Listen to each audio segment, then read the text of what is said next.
Hola, hola, ¿qué tal? ¿Cómo están? Bienvenidos a este nuevo video sobre Linux. Mi nombre es John Sebastián y en este nuevo video vamos a hablar sobre la historia de Linux, distribuciones y familias de Linux, cómo funciona Linux en términos generales.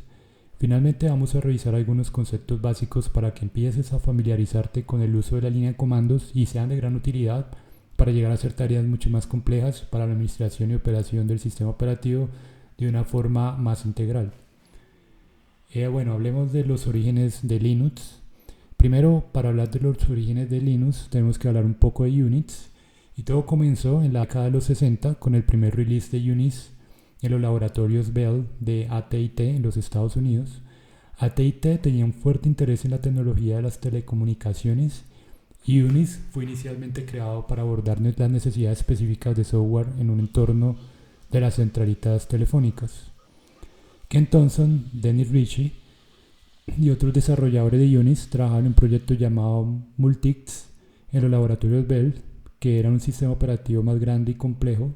Sin embargo, Multics se volvió demasiado complicado y costoso, y en respuesta a esto, Ken Thompson inició el desarrollo de un sistema más simple que eventualmente se convirtió en Unix. Dennis Ritchie, este científico de computación, desarrolló el lenguaje de programación C, lo que permitió la evolución de Unix. Por eso Unix y el lenguaje C están estrechamente relacionados en sus orígenes. Unix se diseñó originalmente para ser un sistema operativo multitarea y multiusuario, lo que resultó ser beneficioso para las aplicaciones de las centralitas telefónicas.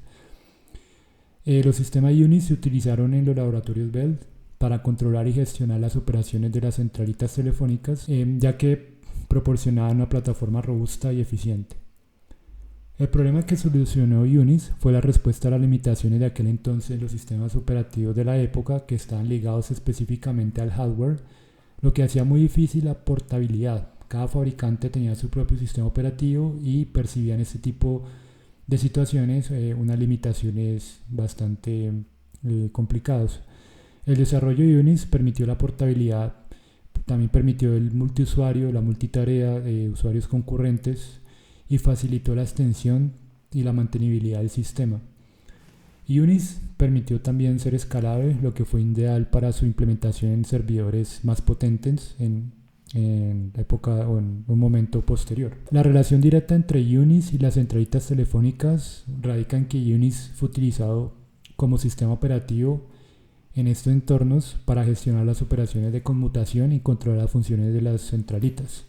La adaptabilidad y escalabilidad de Unix permitieron su implementación en sistemas telefónicos, y la influencia de Unix se extendió a medida que evolucionaba y se adoptaba en otros campos y en otros contextos.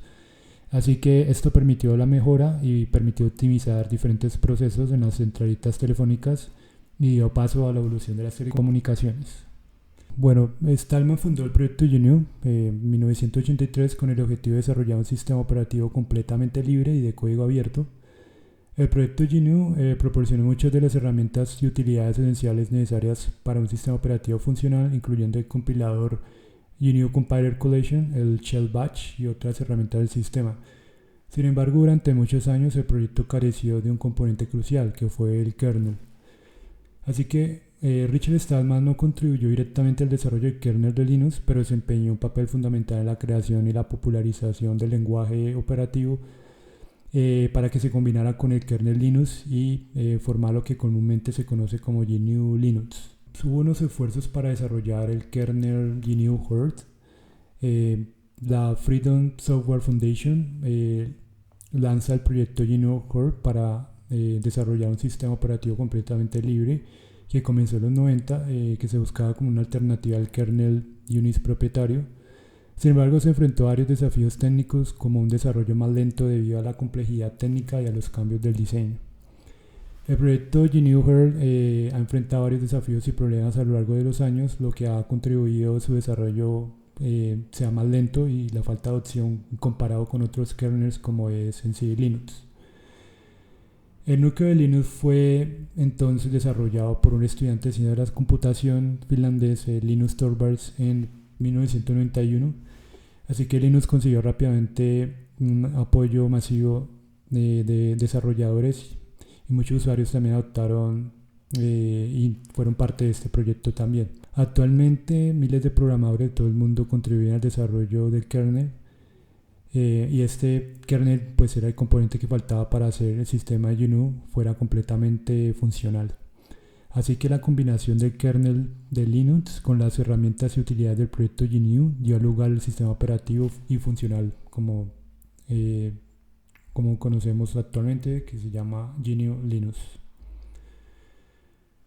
Linux no se desarrolló directamente a partir de Unix, pero está profundamente influenciado por los principios y conceptos de Unix. Las distribuciones de Linux y familias en Linux. Bueno, Linux es un kernel de sistema operativo de código abierto que da origen a una amplia variedad de distribuciones, cada una adaptada para satisfacer necesidades específicas y preferencias de los usuarios. Estas distribuciones o distros se agrupan en familias según sus características y el conjunto de herramientas que comparten. En las familias principales encontramos Debian. Una de las características principales de Debian es su compromiso con la estabilidad y el software libre. Debian utiliza el sistema de gestión de paquetes apt. Tiene varias ramas, incluyendo Stable, Testing and Unstable. Algunos ejemplos de esta distribución o algunos derivados de esta distribución son Ubuntu, Linux, Mint y Kali Linux. Red Hat está orientado a entornos empresariales, se centra en la estabilidad y el soporte y utiliza el sistema de gestión de paquetes RPM. Algunas de estas distribuciones que encontramos son, por ejemplo, CentOS, Fedora o el Red Hat Enterprise Linux, que es una distribución pues de paga, pero ofrece servicios más especializados en el ámbito empresarial. Tenemos Arch. Algunas características de Arch son el enfoque en la simplicidad y el minimalismo. Permite a los usuarios construir su sistema desde cero. Utiliza la gestión de paquetes Pacman. Algunas de estas distribuciones, por ejemplo, son Manjaro y Arch Linux. Slackware es reconocida por ser una distribución más antigua y es conocida por su simplicidad y enfoque. Bueno, es un sistema de gestión de paquetes STAR. Hay otras distribuciones que son mucho más avanzadas o para un usuario más avanzado, por ejemplo el caso de Gentoo, que destaca por su flexibilidad y la capacidad de optimizar el rendimiento mediante la compilación de software desde el código fuente. OpenSUSE, las características es la facilidad de uso y la integración con el paquete Zypper, que es básicamente que viene por defecto para esta distribución. Cada familia y distribución de Linux tiene sus propias características y fortalezas y comunidades dedicadas de usuarios a mejorarla continuamente. La diversidad en el mundo Linux permite a los usuarios elegir una distribución que se ajuste a sus necesidades específicas, ya sea para usos domésticos, empresarial, desarrollo o cualquier otra aplicación. Muy bien, vamos a hablar sobre los diferentes componentes que tiene el sistema operativo Linux. Cada componente es súper importante para que el sistema operativo sea completamente funcional. Entonces empezamos con uno de los componentes más importantes que tiene el sistema operativo, que es el kernel. Sí, entonces vamos a representarlo con esta figurita de acá. Entonces el kernel viene siendo como el corazón del sistema operativo. Sin esto el sistema operativo no puede funcionar. No puede reconocer los recursos, no puede gestionar memoria, no puede hacer absolutamente nada. El kernel permite administrar y permite también gestionar todos los recursos del hardware, permite gestionar la memoria, el procesador, los dispositivos de entrada y salida, facilita la comunicación entre los diferentes componentes, entre el hardware y el software, ¿sí? Entonces podemos decir que este es como el alma del sistema operativo. Actualmente, si buscamos la versión del kernel, kernel Linux, tenemos la versión, la 6.7, que de hecho esta salió hace 3 días. ¿Ve? Entonces tenemos la versión 6.7 Linux. Y listo, eso es uno de los componentes más importantes que tenemos dentro del sistema operativo. Otro componente importante es el shell, ¿sí? Hablemos entonces del shell. El shell es el intérprete de comandos, es el que permite la comunicación entre el usuario, o sea, tú y el sistema operativo o el corazón del sistema operativo. Lo hace a través de los comandos. Los comandos hacen llamados a funciones del sistema, como son APIs o diferentes recursos que ofrece el sistema para poder hacer determinada labor. Entonces el shell se comunica con el kernel a través de comandos. También con el shell podemos ejecutar scripts, podemos ejecutar, combinar ciertos comandos, incluso podemos ejecutar nuestros propios programas desde ese intérprete de comandos. Hay dos versiones para utilizar el shell, digamos. Uno es el shell, el bash shell tradicional, y el C shell. Ambos pues, tienen las mismas utilidades. Tenemos otro componente importante que es el sistema de archivos, ¿sí? El sistema de archivos, el sistema de archivos de Linux, básicamente el sistema de archivos está creado de manera estructurada. Sirve para almacenar todo tipo de folders, de carpetas, de archivos, de enlaces simbólicos. La extensión comúnmente usada para el sistema de archivos es el ext4. Y dentro del sistema de archivos encontramos diferentes rutas, cada una con un propósito diferente, ¿sí?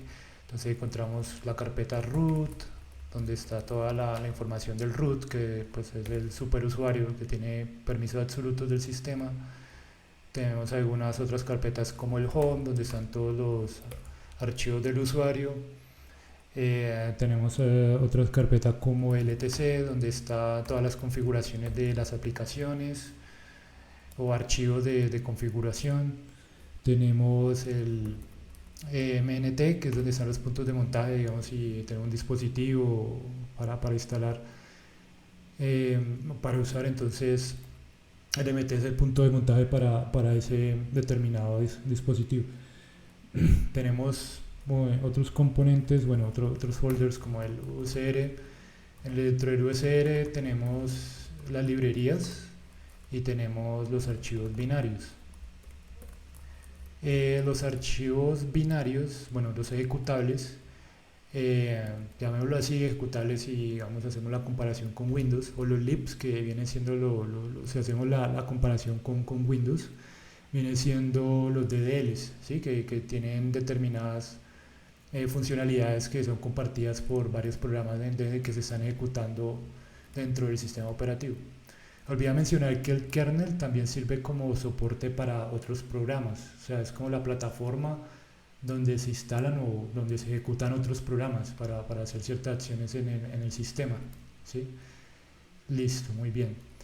Otro componente importante es la UI. La UI tiene sus propios procesos, su propio servidor para hacer llamados al sistema y al kernel. La UI en sí, en los sistemas Linux, no es necesaria. Digamos, en temas de servidores o aplicaciones están corriendo en la nube, en servidores que están corriendo en la nube, no es necesaria. Para un usuario que utiliza, digamos, un entorno de escritorio, hay diferentes tipos de UI. Unas son más ligeras, otras consumen más recursos, por ejemplo el Gnome. Tenemos otra que es el KDE y el XFCE. Esta última es la más liviana, por decirlo así, que consume menos recursos, y el KDE es una, digamos, que visualmente es atractiva. Bueno, eso ya depende del gusto de cada quien, pero digamos que sí, este es otro componente importante dentro del sistema operativo. Digamos, si lo nombramos acá, está Gnome. Ampliamos esto un poquito. Gnome, está KDE y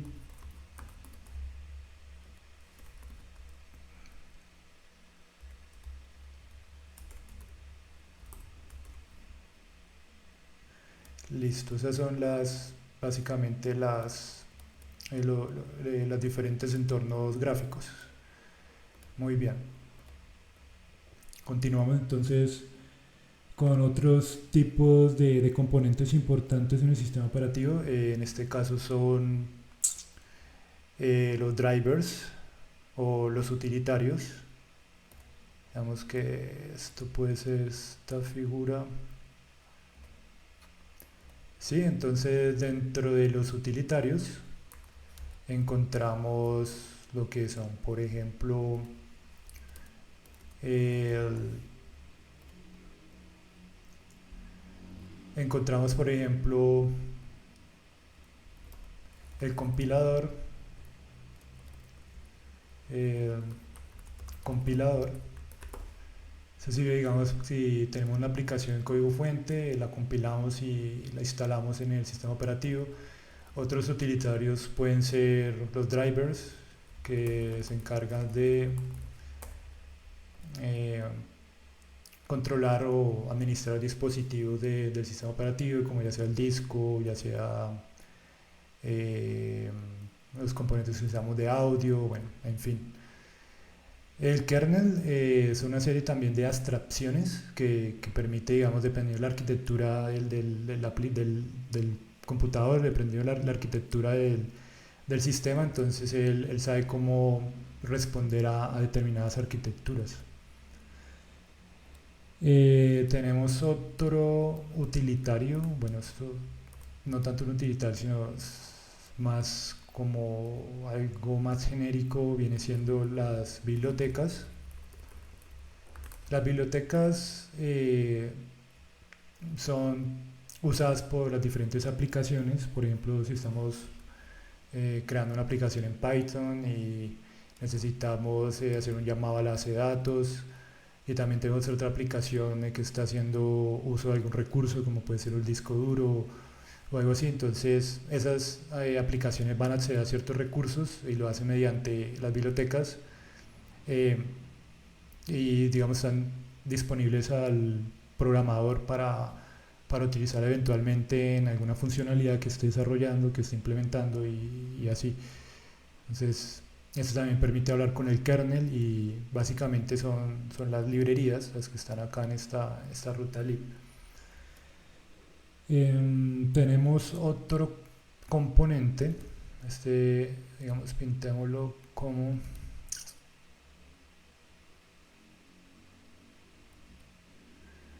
eh, pintémoslo como esta figura, que son la suite de protocolos y servicios de redes. Vamos acá, redes y protocolos. Estas son aplicaciones específicas para manejo de redes, para manejo de, digamos, archivos en red, manejo de protocolos como son HTTP, SSH, digamos, cuando subimos una base de datos, se comparte en red, bueno, se abre la conexión, en fin, todo eso son la suite de componentes o de servicios que dan soporte para aplicaciones en red. Todo eso hacen llamado entonces al kernel. Em, digamos, hay sistemas operativos que son especializados para el uso de este tipo de servicios, como es, digamos, el caso de un sistema operativo que administra los recursos de un router. Ese, por ejemplo, el Viata, que es un sistema operativo para todo el tema de redes. Ese sistema operativo solo tiene una shell y un kernel y, bueno, algunas utilidades el protocolo y los servicios de redes. O, como decir, el sistema operativo de Cisco, que también son más especializados y más, digamos, que están desarrollados para trabajar en redes, para trabajar con dispositivos de red. Entonces, bueno, es importante destacar que el Linux es altamente modular y configurable. Entonces, nosotros podemos adaptar el sistema según lo requiramos, según sean las necesidades específicas. Entonces, es importante que sepas esto porque esto pues da digamos, una visión más clara en general de cómo funciona el entorno de Linux. En rasgos generales, estos son los componentes que utiliza los entornos Linux para funcionar adecuadamente en cualquier arquitectura. Bueno, muy bien, empezamos con la parte más divertida del video, que es el uso de los comandos básicos del sistema Linux. Muy bien, entonces lo primero que hacemos es ir a la consola de comandos. Déjenme ampliar un poco esto. Muy bien. Entonces, bueno, el primer comando que generalmente usamos es el pwd, que es para saber en cuál carpeta estamos. Esto nos permite navegar, digamos, cuando estamos navegando entre carpetas, nos permite saber en qué ubicación estamos. ¿Sí? Sigamos, vamos a la raíz, damos pwd, entonces esto nos devuelve la ubicación actual de, de dónde estamos. ¿Sí? Una vez nos logueamos con el usuario, pues, nos indica en qué carpeta estamos. ¿Sí? Entonces volvamos a Home. Ya voy a explicar al rato este, que es el cd. Muy bien, tenemos otro comando importante que es el whoami.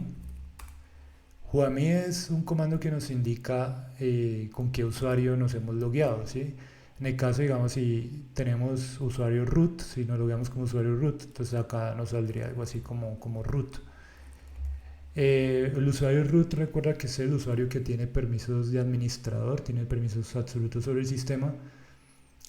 Algunas aplicaciones no funcionan correctamente si no tienen permisos de administrador o si no es usuario root. El usuario root puede ejecutar cualquier aplicación sobre el sistema, y el usuario que actualmente con el que no hemos logueado es el usuario administrador, o sea, que podemos, para ejecutar ciertas cosas necesitamos tener ciertos permisos de root para ejecutar ciertas tareas, si no, pues no vamos a poder ejecutar algunas aplicaciones, no vamos a poder ejecutar algunas cosas, ¿sí? Entonces, pero bueno, este es el comando que nos indica con cuál usuario nos hemos logueado en el sistema.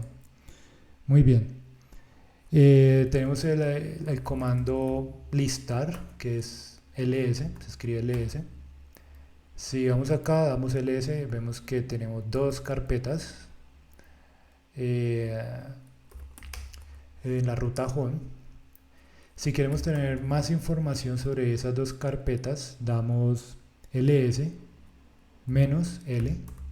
Y aquí tenemos un poco más de información con respecto a esas carpetas. Tenemos que los permisos que tiene esa carpeta, tenemos, bueno, quién es el propietario de esa carpeta. Como pueden ver, nmap es el propietario de nmap es este root, por el cual pues podemos ejecutar con este tipo de permisos. Tenemos la fecha de creación y bueno, de creación o de modificación, ¿sí? Muy bien. Sigamos, vamos a otra carpeta más específica, digamos, vamos a usr, vamos a lib, damos listar, pues tenemos un montón de archivos, de archivos de bibliotecas, pero queremos conocer en más detalle esas carpetas, pues damos menos ls, listar l menos l, ¿sí? Y pues ya la tenemos con mucho más información. Digamos, esta es una aplicación que es Apache 2, bueno, es una carpeta en realidad. Si vamos a Apache 2, y listamos todos los archivos que hay dentro de Apache 2. Entonces tenemos otra carpeta que es módulos, y en módulos tenemos acá todas las librerías para Apache, todos los módulos. Entonces vamos ls menos l y tenemos acá una información más específica de esos archivos que pertenecen a esta carpeta. Si queremos, muchas veces el sistema operativo tiene archivos ocultos, Y si queremos listarlos, damos ls-l y adicionamos la A, y con eso vemos los archivos ocultos, ¿sí? Por ejemplo, acá vemos que hay punto, punto, punto. Entonces, eso para tenerlo en cuenta. Tenemos otro tenemos otro comando que, digamos, si queremos, necesitamos tener más información sobre determinada aplicación, sobre determinado comando. Entonces, por ejemplo, tenemos el comando help. Vamos a ver si funciona así. Entonces, tenemos el help. El help nos dice cómo usar ese comando, qué parámetros le podemos pasar, para qué se utiliza ese comando. Por ejemplo, el ls dice que es listar información acerca de los archivos en el directorio actual por defecto. Ordena las entradas alfabéticamente, o sea, las entrega ordenadas alfabéticamente, y pues podemos pasar algunos comandos, ¿sí? Muy bien. Si queremos tener más información sobre una determinada aplicación, aircraft, por ejemplo, aircraft ng -help, entonces tenemos un poco más de información sobre esta aplicación, ¿sí? Que aircraft, que es una aplicación o para escanear paquetes en una red, y nos dice qué comandos podemos usar. Eso es para auditar conexiones Wi-Fi, ¿sí? De tipo web, WPA también. Bueno, en fin. Entonces, esos son los comandos. Muy bien. Bueno, tenemos otro comando que es digamos, si quieren buscar cosas en el sistema operativo. Hay varias formas de encontrar lo que necesitamos, ya sean carpetas o programas. Por ejemplo, tenemos el locate. Si queremos saber dónde está, por ejemplo, Apache 2, entonces él nos regresa todas las rutas de donde se encuentra todo lo relacionado a esta carpeta, ¿sí? Entonces está ubicado en Apache en etc. Como les explicaba, etc es una carpeta que maneja todo el tema de configuraciones, pero también este comando pues puede retornarnos mucha información, porque no solamente nos va a retornar todas las rutas donde se encuentra Apache 2, sino que también nos va a listar archivos, nos va a listar diferentes ubicaciones. Entonces, a veces pues puede entregarnos mucha información que no necesitemos.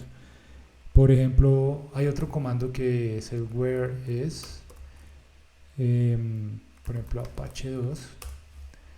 Y ese nos trae de forma más resumida las carpetas donde está ubicado este tipo de carpeta, ¿sí? Entonces está en USR, SBIN, USR Leaf, etc., USR Share, ¿sí? Entonces, mientras que lo que ahí nos lista todo, incluyendo los archivos, todos los archivos, con el where is nos lo lista de una manera más amigable. Tenemos otra forma de encontrar archivos o directorios usando el comando find, ¿cierto? Entonces el comando find, tenemos el comando como tal, decimos la carpeta en la que queremos buscar, decimos qué tipo de archivo, en este caso un archivo regular, ¿sí? Y el nombre de la carpeta o el archivo que queramos buscar, ¿sí? Entonces, por ejemplo, vamos a buscar desde la raíz de tipo archivo que se llame Apache 2, ¿sí? Entonces nos va a listar todos los donde él encuentra ese tipo un segundo. Digamos, buscamos en etc. El tipo de archivo es, bueno, folder.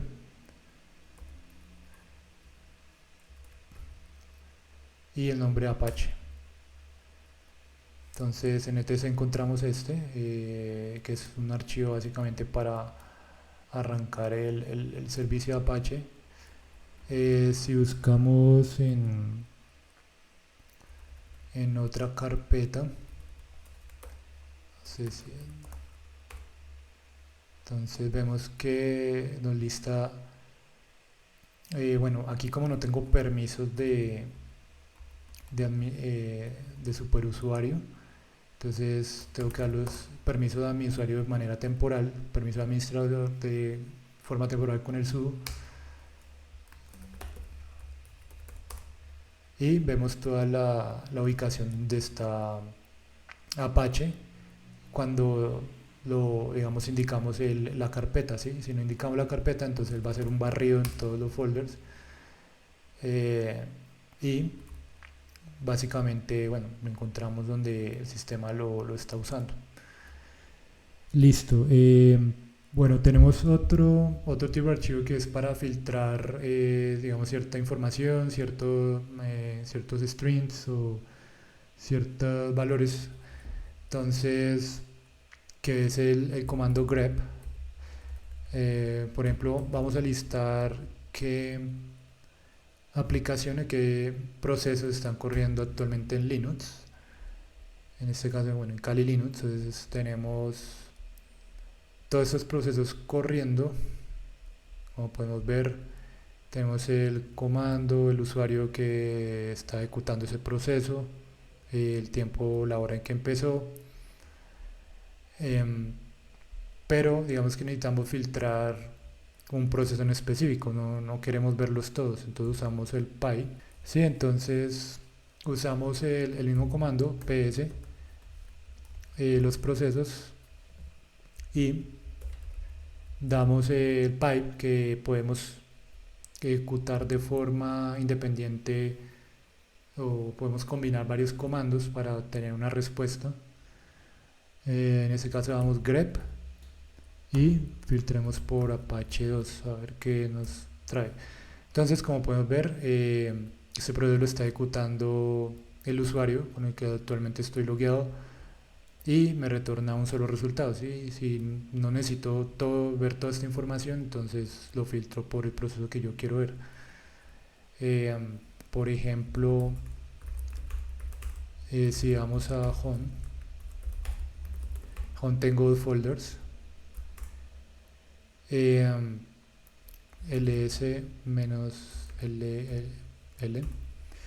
Digamos que quiero solamente ver nmap, entonces damos ls py grep nmap. Entonces ahí solamente vemos el archivo que nos interesa. Bien, vamos a ver otro comando que es para concatenar texto, ¿sí? Entonces él se usa con el cat, con el signo mayor que, y decimos el nombre del archivo, por ejemplo Linux skills. Bueno, tengo permisos, entonces creo que debo de usar el usuario root sudo. Listo, muy bien. Ahora sí intentemos concatenar un archivo. Entonces cat, el signo mayor que, pongamos nombre Linux skills, y aquí empecemos a escribir algún texto. Por ejemplo, Linux es el mejor sistema operativo del mundo, y damos enter. Digamos, escapemos y veamos si el archivo se creó. Damos ls, Linux skills, damos cat, Linux skills, y ahí podemos ver que se listó lo que habíamos escrito. Entonces, si volvemos a escribir cat pero con doble signo mayor que, Escribamos Linux es mi sistema operativo del mundo. Todo mundo debería aprender Linux. Muy bien, ahora tratemos de mostrar el archivo y como podemos ver se sobrescribe, no sobrescribe, no concatena con el nuevo mensaje. ¿Sí? Muy bien. Ahora, si yo quiero sobreescribir el archivo, borrar el contenido que hay dentro, entonces le doy cat y con solo mayor que decimos el Linux skill y acá digamos em, estos son los comandos básicos y salgamos y ahora volvamos a usar el cat para mostrar el mensaje. Entonces acá lo sobreescribió. ¿Sí? Muy bien. Otra forma de crear archivos es con el touch. Entonces, por ejemplo, creemos acá touch archivo o mi archivo. Si damos listar, entonces vemos que el archivo fue creado. ¿Sí? Muy bien, entonces si queremos entonces crear carpetas, damos pwd para ver en cuál ruta estamos. Estamos en home, entonces vamos a crear una carpeta dentro de home. Entonces damos mkdir, nuevo archivo, listamos otra vez home, vemos que se creó un nuevo archivo. Entonces ya tenemos 5 carpetas dentro de home. Entonces vamos a nuevo archivo con cd, cambiamos de directorio y indicamos el nombre del archivo que queremos. Entonces dentro de nuevo archivo vamos a crear una nueva carpeta que es, por ejemplo, prueba 1 con mkdir y creamos el archivo prueba. Creamos el mkdir prueba 2 y dentro de la carpeta tenemos prueba 2. Digamos, vamos a prueba 2, siempre usar el tab para, digamos, que el sistema nos complete lo que estamos buscando. Digamos, y entramos a prueba 2, listamos, no hay nada, creamos un nuevo archivo, llamémoslo test, y ya entonces estamos dentro de test. Queremos mirar, por ejemplo, en qué ruta estamos. Entonces no olvidemos que es con pwd, entonces estamos en home, nuevo archivo, prueba. ¿Sí?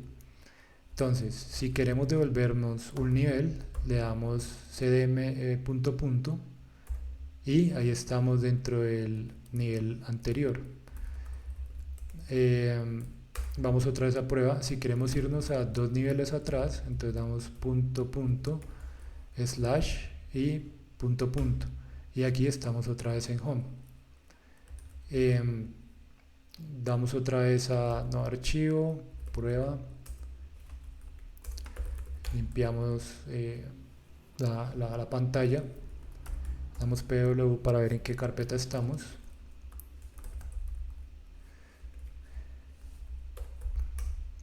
Y si queremos volver a la ruta anterior, entonces damos ese punto punto. Muy bien, si queremos copiar un archivo en determinada ruta, entonces hacemos lo siguiente. Primero creamos el archivo, entonces usamos el comando touch. Digamos que lo vamos a llamar test.txt. Vamos a añadirle contenido a test.txt. Entonces damos cat test.txt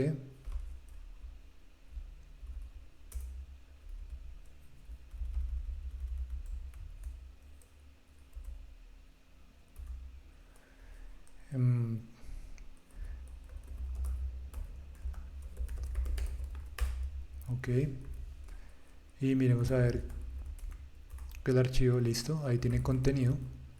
Entonces primero miramos dónde estamos, y para copiarlo entonces damos el siguiente comando, es cp, damos test, indicamos la carpeta donde lo queremos copiar, ¿sí? Que sería home, nuevo archivo, y damos enter.